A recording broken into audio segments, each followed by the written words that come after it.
¿Quieres sentirte más seguro, más confiado, menos estresado antes de desempeñarte, ya sea en una competencia, antes de una junta, antes de tener que hablar en público? Bueno, este es el tip más sencillo y más poderoso que vas a encontrar sin duda alguna para subir tu rendimiento en ese momentito determinante. Y te voy a explicar, o vamos a hablar de quién es un atleta que verdaderamente se volvió un ícono de cómo manejar este tip, esta práctica de una manera magistral para subir sus niveles de confianza, reducir sus niveles de estrés y verdaderamente brillar en los Juegos Olímpicos. Bienvenidos, mi nombre es Manolo Guevara, esto es Mentes Olímpicas y bueno, este es un espacio en donde no solamente hablamos de las grandes mentes, queremos llenarnos de sus hazañas, queremos llenarnos de sus grandes referentes, no solamente para inspirarnos, sino recuerden que uno de los objetivos fundamentales de este espacio también es llevarnos información, prácticas, hábitos, estructura de su mindset que podemos traer a nuestras propias vidas para no solamente elevar nuestro desempeño, sino también para tener más bienestar, más confianza, más seguridad y, por qué no, también relajarnos un poquito en ciertos momentos determinantes. ¿Y de quién vamos a hablar el día de hoy?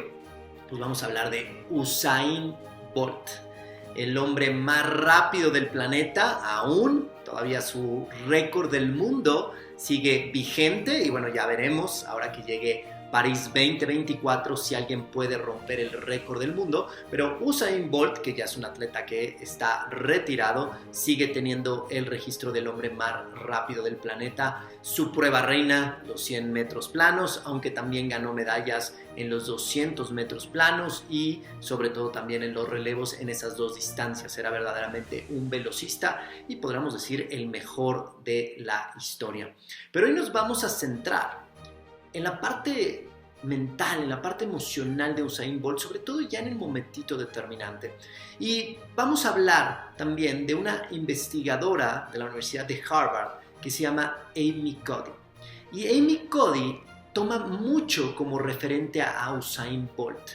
Y de hecho, en una de las TED Talks que tiene Amy Cuddy, podemos ver una imagen de Bolt en la pantalla grande y sobre todo hablando o refiriéndose hacia su lenguaje corporal.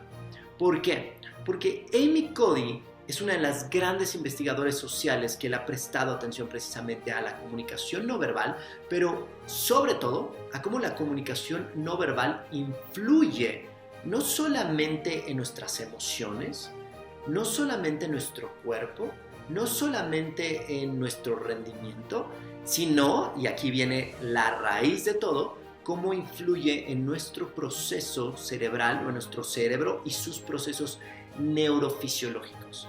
Es decir, que a través de moldear, cambiar a nuestro cuerpo, manejar a nuestro cuerpo, esto puede ser obviamente consciente o inconscientemente, pero si lo aprendemos a hacer conscientemente puede ser una gran herramienta para alterar nuestra fisiología y entonces que cambie nuestro estado de ánimo, que cambie nuestro estado emocional, que cambie un poquito cómo se está comportando la mente y todo eso lo podemos hacer a través del cuerpo. Y Amy Cuddy justo precisamente dice, si había alguien, un mago que manejaba su lenguaje corporal de una manera fundamental o de una manera impresionante para los dos fines de los que hablábamos o tres objetivos de los que hablábamos al principio de este episodio, subir tus niveles de confianza, sentirte mucho más poderoso, mucho más motivado y también bajar un poquito como ese estrés o esa ansiedad que se puede sentir antes de una competencia. Ahora, ¿cómo empezó Amy Cuddy a observar todo esto?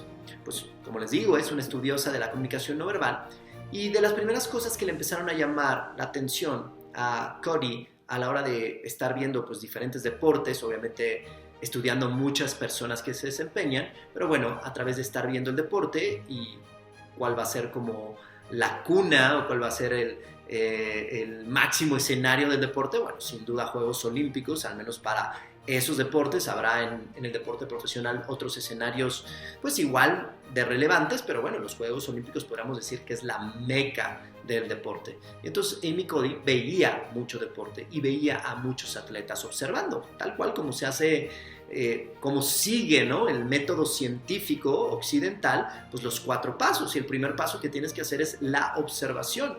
A partir de observar un fenómeno y de estar repitiendo, estar observando, pues puedes empezar a sacar ciertas inferencias, que es en lo que se van a convertir en tus hipótesis. Esas hipótesis pues hay que experimentarlas, hacer ya experimentación, y finalmente podemos, a través de la experimentación, rechazar o comprobar la hipótesis, ¿cierto? Así se comporta el método científico. Entonces, Amy Cuddy pues, estaba viendo la televisión, estaba viendo a los atletas, estaba viendo los Juegos Olímpicos durante muchos años, no una edición en especial. Y lo que más le brotó, o lo que empezó a llamarle la atención a Amy Cuddy, fue que cuando los atletas ganan la medalla de oro, cuando llegan en primer lugar, cuando tocan en la alberca, cuando meten ese gol, el deporte que tú quieras, lo que tiende a hacer el cuerpo, ¿qué es? Es hacerse grande, ¿no? Es ese corredor que cruza la meta y levanta los brazos en señal de victoria. Es ese nadador que toca y cuando ve que llegó en primer lugar empieza de alguna forma a pegarle al agua y a hacerse grandote.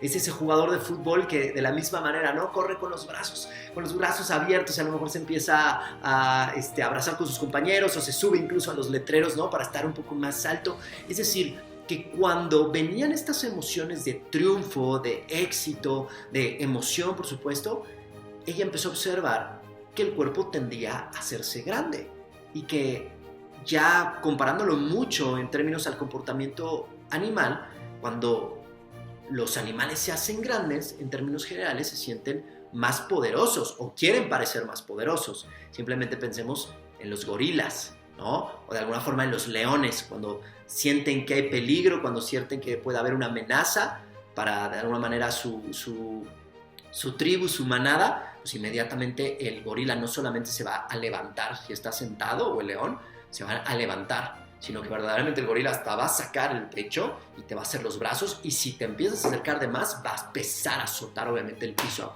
a golpear el piso en señal de no solamente soy muy grande, te haces lo más grande que se pueda, sino también soy poderoso. Y el león lo mismo, se va a hacer grande, se va a levantar. Los leones por lo general pues ahorran mucha energía precisamente por esto, por si de repente viene el momentito de defender a la manada, se ponen a pensar quiénes son las que salen a cazar. Las leonas llevan como que todo ese desgaste, y el león, cómo está estructurado de alguna manera esta especie, pues tiene más a cargo la parte de la seguridad de la manada, pero también la parte obviamente de pues hacerla crecer, ¿no?, de reproducirse. Pero sí, el león, cuando de repente llega una amenaza, se va a levantar, se va a hacer grande, obviamente su melena, ¿no?, como pues obviamente se va a ver más espectacular cuando está con el pecho hacia arriba, y probablemente también va a rugir. Entonces Amy Cuddy empezó a observar que pasaba algo similar con los seres humanos cuando estábamos en competencia, y sobre todo cuando llegaba un momento de gran éxito. Y entonces ahí fue cuando Amy Cuddy empezó a inferir ciertas cosas. Y entonces lo que primero se planteó fue, ¿qué pasa? O sea, se dio cuenta que de alguna manera algo, ¿no?, o de alguna manera una emoción alteraba directamente al cuerpo. Si yo sentía la emoción de meter un gol, el cuerpo se alteraba automáticamente, nuestros procesos neurofisiológicos, ahorita hablaré de ellos, se alteran automáticamente y el cuerpo se ve reflejado. Es decir, la emoción cambia el cuerpo, Y entonces Amy Cuddy empezó a inferir, empezó a cuestionar, empezó a indagar y dijo, ¿qué pasa si cambiamos al cuerpo primero? Si cambiamos al cuerpo primero, ¿también las emociones le empezarán a seguir? Y entonces empezó, a partir de esa hipótesis, empezó a generar algunos experimentos. De hecho, el experimento más famoso, más relevante en términos de pues, la trayectoria profesional de Amy Cuddy, tiene que ver con la postura de superhéroe. En donde las manos van a ir aquí a la cintura, vas a sacar el pecho y vas a ver hacia arriba, así como si fueras Superman o fueras la Mujer Maravilla. Seguramente identifican mucho esa postura. Y entonces Amy Cuddy tomó esta postura para hacer ciertos experimentos. Y el experimento era muy sencillo, ¿no? Estaba el grupo A y estaba el grupo B, que iba a entrar a desempeñarse a dar una oratoria, a dar una entrevista de trabajo, a hablar enfrente del público, y ese público era un jurado. Entonces estaba el grupo A y el grupo B, que en términos generales tenían más o menos las mismas habilidades, más o menos la misma edad, más o menos la misma educación, o sea, eran grupos bastante parecidos. La diferencia, ¿cuál fue? O lo que se les pidió a los participantes, que el grupo A, 5 minutos antes de salir al escenario, iba a tomar una postura pequeñita, se iba a empequeñecer, por así decirlo, a hacerse chiquito, se iba a encoger, sería una mejor palabra, ¿no? Se va a encoger, entonces se agarraban así como cuando de repente nos explican que si el avión va a tener que aterrizar, hacer este aterrizaje forzado, pues tienes que meter el cuello hacia abajo, protegerte. Esa es la postura que les pedían. Háganse lo más pequeñitos posibles, 5 minutos antes de salir a desempeñarse. Y al grupo B, lo contrario. Al grupo B les pedían que tomaran esta postura de superhéroe por 5 minutos antes de salir a desempeñarse. ¿Y qué creen que se encontró en los resultados? Que en términos generales, las personas que tomaron la postura de superhéroe 5 minutos antes de desempeñarse tenían un mejor desempeño en el escenario. Se veían más confiados, se veían menos nerviosos, se veían más sueltos, fluían más en el escenario, y en términos generales al jurado le gustaba más lo que veía. Y no solamente eso, sino que en las entrevistas posteriores, esta experiencia subjetiva, ¿no? Lo que decía cada uno de los individuos, decían: me sentí muy bien, me sentí confiado, sentí que lo hice muy bien. Versus lo que pasó con el grupo que se hizo pequeñito, en donde tendían a fallar más palabras, no se veían tan fluidos, su lenguaje corporal seguía empequeñecido, a lo mejor se hacían un poquito más atrás en el escenario, no utilizaban tanto sus manos con ilustradores no verbales. El jurado les pareció que el desempeño había estado por abajo. Por cierto, el jurado no sabía quién pertenecía al grupo A y quién pertenecía al grupo B. Eso era importante para de alguna forma cuidar la integridad o la objetividad lo más que se pudiera. Es un experimento social, no hay una objetividad como tal, pero ahorita voy a hablar de en dónde sí hay una objetividad, ¿sí? En la neurociencia, pero en esa subjetividad, bueno, que de alguna forma el jurado no supiera quién pertenecía al grupo A, al grupo B, era algo importante. Y finalmente, lo mismo, cuando salían y hacían las entrevistas posteriores, las personas que habían pertenecido al grupo que se hicieron pequeñitos no se habían sentido tan seguros, tan confiados. Y entonces ahí es donde Amy Cuddy empezó a darse cuenta que no solamente es que la emoción cambia al cuerpo, sino que el cuerpo tiene la capacidad de también cambiar nuestras emociones. Y alguien que de alguna forma empíricamente manejaba esto de manera brutal, era un mago y es todo un showman. Si ustedes vieron a Usain Bolt entrar a un estadio olímpico, verdaderamente era ver a un showman entrar en acción, porque en el momentito más determinante de su carrera, por una medalla de oro, en una prueba en donde salir un poquito tarde puede ser el acabose, en donde te están viendo miles de personas en el estadio, millones de personas alrededor, en donde toda la esperanza, o sea, como lo quieras, en ese momentito, en donde naturalmente los atletas se ven como un poquito más hacia adentro, como más introspección, como más serios, como más reservados. Bueno, Usain Bolt, desde que salía al estadio olímpico, se hacía grande, ¿sí? Iba totalmente suelto, iba saludando al público, de alguna manera iba con una sonrisota, de alguna manera parecía que estaba disfrutando eso verdaderamente, y se veía en la pantalla, incluso se volteaba a ver en la pantalla como para ver cómo se veía. De hecho, hay una carrera muy famosa, me parece que fue en los 200 metros, en donde sacó una ventaja tal que iba corriendo, y ya cuando estaba a punto de llegar a la meta y sabía que no había quien le ganara la medalla de oro, quien se la arrebatara, se dio el lujo de voltear a la pantalla para ver cómo estaba corriendo. Y en términos generales, si ustedes observan o ponen pues en YouTube, buscan cualquiera de las carreras, cualquiera de las finales en donde participó Usain Bolt por una medalla de oro, van a ver que su lenguaje corporal se ve muy distinto al de los demás competidores. Incluso cuando les hacen como este paneo, en donde van presentando a cada uno de los atletas en el carril 1, en el carril 2, en el carril 3, se ve una actitud mucho más relajada, pero sobre todo, les digo, un lenguaje corporal como muy amplio, como muy dominante. Y esto, insisto, no es necesariamente que Usain Bolt lo conociera, ¿no? Que hubiera leído lo que decía Amy Cuddy o ya tuviera hecho esas observaciones, sino que empíricamente lo podía hacer, que dentro de su mindset disfrutaba muchísimo las carreras y entonces mostraba esto. Pero esto parecía que funcionaba, ¿no? O funcionaba. Ahora, con esto no hay que decir que gracias a esto Usain Bolt devoró o se convirtió en el mejor corredor del planeta. No, Usain Bolt trabajaba muchísimo, tenía un talento descomunal, pero sobre todo entrenaba con una gran disciplina, un atleta de una ética de trabajo maravillosa, no solamente su talento y su velocidad, su genética para poder correr los 100 metros planos como nadie hasta el momento en la historia, pero esto sí determinado porque todos sabemos que en ese momentito las emociones y la mente juegan, y eso le permitía a Usain Bolt sentirse más confiado y más resuelto. A estas posturas de Usain Bolt, Amy Cuddy les va a llamar posturas de poder o posturas amplias. Y entonces, a partir de eso, ahora muchos atletas o muchas personas que empiezan a conocer este tipo de detalles intentan emplear posturas de poder antes de entrar a desempeñarse. Ahora, yo les decía, y les voy a permitir leer algo que preparé sobre Amy Cuddy, precisamente, esto sí lo voy a leer de manera textual, y dice: Amy Cuddy es una psicóloga social y autora conocida por su investigación sobre el lenguaje corporal y su impacto en la confianza y el desempeño. Ha comentado sobre Usain Bolt y el uso de su cuerpo antes de una competencia en varias ocasiones, pero les digo, hay una TED Talk en específico que habla de esto. Según Cuddy, Bolt es un ejemplo icónico de cómo una postura corporal expansiva y poderosa puede influir en el rendimiento y en la percepción de uno mismo. Es como engañar al cerebro, tienes esos nervios, tienes como esa ansiedad, dudas si vas a poder llevar el triunfo. Todos los que hemos competido en algún momentito hemos sentido como esa duda de si lo voy a lograr o no lo voy a lograr. Bueno, Usain Bolt a partir de esto cambiaba un poco la percepción del mismo. Es como si engañara a su cerebro y le dijera: estamos seguros de lo que vamos a hacer, porque el cuerpo cambia las emociones. En sus charlas y escritos, Cuddy señala que Bolt antes de una carrera a menudo adopta posturas abiertas y expansivas, como levantar los brazos en forma de V y mostrarse relajado y seguro. Aquí también me gusta muchísimo esta frase de fake it until you make it, como actúalo hasta que de alguna forma lo crea el cerebro, hasta que lo logres. Y eso es lo que hacía Usain Bolt.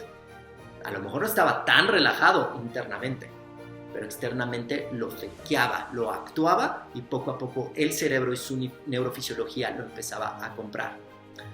Estas posturas, conocidas como power poses o posturas de poder, son posiciones que ocupan más espacio y son asociadas con la dominancia y la confianza. Ya también decía, en el reino animal, este es un comportamiento muy, muy característico.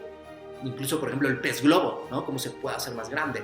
O sea, muchos animales van a hacerse grandes cuando se sienten amenazados o cuando saben que hay un riesgo, en términos de alguna forma no solamente de jugar con la percepción en ese sentido, sino también con jugar la percepción de, pues ahora sí que el depredador, por así decirlo. Cuddy argumenta que estas posturas no solo son una expresión de la confianza de Bolt. Claro que Usain Bolt era un hombre con una gran confianza por el entrenamiento que tenía, porque pocos se entrenaban como él, porque era maravilloso lo que podía hacer este hombre en la pista. Entonces, claro que ya había una confianza, pero que también pueden ayudar. Y ojo, aquí esta es la parte donde yo les decía, esto sí ya es objetivo. Quizá la investigación de Amy Cuddy, en el sentido de los que se desempeñaron, entra en el reino de lo subjetivo de un jurado que también lo vio, que tanto no lo vio bien desempeñado a la persona que está participando, y en la subjetividad de cómo me sentí yo. Pero lo que es bien interesante es que ya a través de la neurociencia, si tienes a una persona conectada, mapeo cerebral, resonancia magnética. Bueno, la resonancia magnética sería complicado tomar una postura de poder, aunque de alguna forma se podría hacer, pero con un mapeo cerebral, con un escaneo cerebral, podríamos de alguna manera ver qué está sucediendo en el cerebro y cómo se empieza a comportar el cerebro, y sobre todo midiendo los diferentes niveles hormonales. Eso es algo que se puede medir. Y entonces, cuando nosotros tomamos estas posturas de poder por un tiempo significativo, ¿qué es lo que va a pasar? Va a subir el nivel de testosterona, que es esencial para desempeñarnos, para correr más rápido, para pegar más fuerte, para tener más punch, para tener más resistencia. O sea, esto tiene la capacidad de subir tu nivel de testosterona y de reducir el cortisol, que es la hormona del estrés, que por supuesto no es que sea mala a la hora de competir. También necesitamos un buen nivel de cortisol para poder hacerlo de la mejor manera, pero sí necesitamos a veces que no nos sobrepase esa ansiedad o esos nervios. Y si baja un poco si te sientes un poco más confiado, baja entonces un poquito el cortisol, te vas a sentir más seguro del desempeño que puedes tener. Y eso es lo que yo les decía, que es mucho más objetivo. Esta teoría se basa en la investigación de Cody y sus colegas que sugiere que adoptar posturas expansivas durante un par de minutos puede influir positivamente en la psicología y fisiología de una persona, mejorando su desempeño en situaciones desafiantes. Entonces ya lo saben, si ustedes van a tener un gran reto, tienen una gran presentación, tienen que hablar en público, tienen una competencia, van a pedirle a su pareja que se case con ustedes y se sienten un poco inseguros, se sienten un poco ansiosos, creen que necesitan un poquito más de confianza y un poquito más de relajación, adopten una postura de superhéroe de 3 a 5 minutos antes de desempeñarse y pongan a prueba esto que nos dice Amy Cody, y en donde Usain Bolt era verdaderamente un ícono de cómo utilizar el lenguaje corporal antes de una competencia. Bien, esto fue el episodio del día de hoy, espero que les haya gustado. Mentes Olímpicas, si les empieza a gustar este esfuerzo que seguiremos, sobre todo creo que la parte más padre estará cuando llegue precisamente París 2024 y estemos compartiendo pues mucho de lo que veamos, sobre todo en términos de la mente, de las emociones. Pero bueno, si les empieza a gustar este espacio, recomiéndenlo, compártanlo, suscríbanse. Nos vemos en la próxima.